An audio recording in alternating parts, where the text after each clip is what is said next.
आज मालकानगिरी जिला कांग्रेस दल तरफ एक सांबादिक सम्मेलन आयोजित हो जाइछि। ଏହି ସାମ୍ବାଦିକ ସମ୍ମିଳନୀର ଉଦ୍ଦେଶ୍ୟ ହେଉଛି ଗତ 18 ତାରିଖରେ ମାଲକାନଗିରି ବିଜେପି ଜିଲ୍ଲା କାର୍ଯ୍ୟାଳୟରେ 20 ଜଣ ସରକାରୀ ଆଇନଜୀବୀ ନବରଙ୍ଗପୁର ସାଂସଦଙ୍କ ଉପସ୍ଥିତିରେ ସଦସ୍ୟତା ଗ୍ରହଣ କରିଛନ୍ତି। ଏହା ସମ୍ପୂର୍ଣ୍ଣ ଭାବରେ ସାମ୍ବିଧାନିକ ବିଧି ବ୍ୟବସ୍ଥା ବିରୋଧ ଅଟେ ଏବଂ ଗଣମାଧ୍ୟମକୁ ମାନ୍ୟବର ସାଂସଦ ଓକିଲଙ୍କ ମାଧ୍ୟମରେ ଆଗାମୀ ପଞ୍ଚାୟତ ନିର୍ବାଚନରେ ନିୟୋଜିତ କରି ସତ୍ତା ହାତେଇବେ ବୋଲି ମତ ପ୍ରକାଶ କରିଥିଲେ। ଜଣେ ସରକାରୀ ଓକିଲ ସରକାରଙ୍କ ବ୍ୟବସ୍ଥା ସହ ଜଡ଼ିତ ହୋଇ ସାଧାରଣ ଲୋକଙ୍କ ତଥା ସରକାରଙ୍କ ଉଦ୍ଦେଶ୍ୟରେ ଶପଥ ପାଠ କରି କାର୍ଯ୍ୟ କରିଥାନ୍ତି। କଂଗ୍ରେସର କିଛି କର୍ମୀ ବିଜେପି ଦଳରେ ସାମିଲ ହେବା ନେଇ ଅପପ୍ରଚାର କରିଥିବା କଂଗ୍ରେସ ଅଭିଯୋଗ କରିଛନ୍ତି। ଏବେ ସରକାରୀ ଆଇନଜୀବୀ ଯେଉଁଭଳି ନିର୍ଦ୍ଦିଷ୍ଟ ଦଳର ସର୍ବସାଧାରଣରେ ଯୋଗ ଦେବା ବିରୁଦ୍ଧରେ ମାନ୍ୟବର ଉଚ୍ଚ ନ୍ୟାୟାଳୟର ଦ୍ୱାରସ୍ଥ ହେବେ ବୋଲି କହିଛନ୍ତି କଂଗ୍ରେସର ବରିଷ୍ଠ ନେତା। गोटे राजनेता सरकार वकिल हो पार से किसी मना ना किंतु सरकारी कल है कौन सी दल में से मिसब ना यहाँ संपूर्ण भाव में आईन रही गोटे दल में जब मिसीगला से दल सी होगा आते से पॉलिटिकल रे थिला मनकर विजय दल से आसला मिसिला सरकारी वकिल है से तार अंत घटू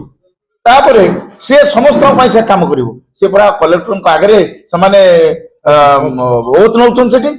शपथ नौ आम समस्त कम करूँ आईन सुरक्षा करूँ एक से कहते जो शपथ नेला बेलू आते जब शपथ नहीं आस सार से बीजेपी शिविर में जाकि आउ थे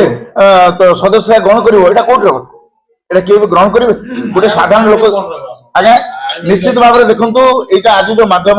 प्रचार कलु मु आशा करुँ आपंकर जो प्रचार हम प्रचार प्रसार हम ये प्रचार आम नुह यहाँ भी दरकार कारण आम जिले आपण जन नागरिक यहाँ प्रचार प्रसार कले ये जिनसा आगामी दिन हम ना आज पर्यंत ये जिन के प्रथम थर पर बीजेपी द्वारा ये जिन आपण मैंने यार प्रचार कले निश्चित भाव में आपंकर मुख्यमंत्री पाक जीव आमर जो आईन मंत्री अच्छी खबर जीव खबर गला निश्चित भाव निष्कर्ष गोटे बाहर जे कौन से करेंगे यहाँ ठीक है ना भूल होती से जिन बाहर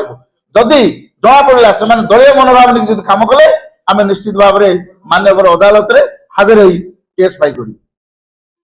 आपण मैंने प्रचार प्रसार माध्यम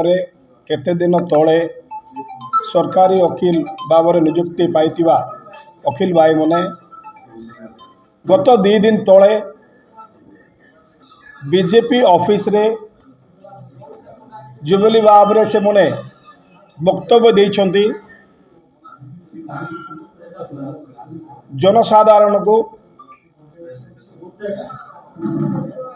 न्याय देवे से दलर सरकारी वकील हो गले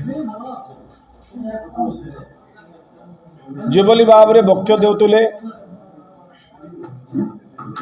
जनसाधारण चिंता करते निरपेक्ष भाव में न्याय देवे ये तो दलर सरकारी वकील हो गले आम पचारवा को चाहूँ ये नियुक्ति कौन बीजेपी दल देइछंती ना सरकार देइछंती बहुत दुखर कथा मान्यवर सांसद कहते कांग्रेस रो बीजेडी रो शताधिक लोक बीजेपी दल रे जॉइन करछंती संपूर्ण मिछ कांग्रेस रो जने भी नांती ये मिछ प्रचार बंद करा जाऊ। मालकानगिरी अब्दुल गानी का रिपोर्ट द न्यूज टुडे।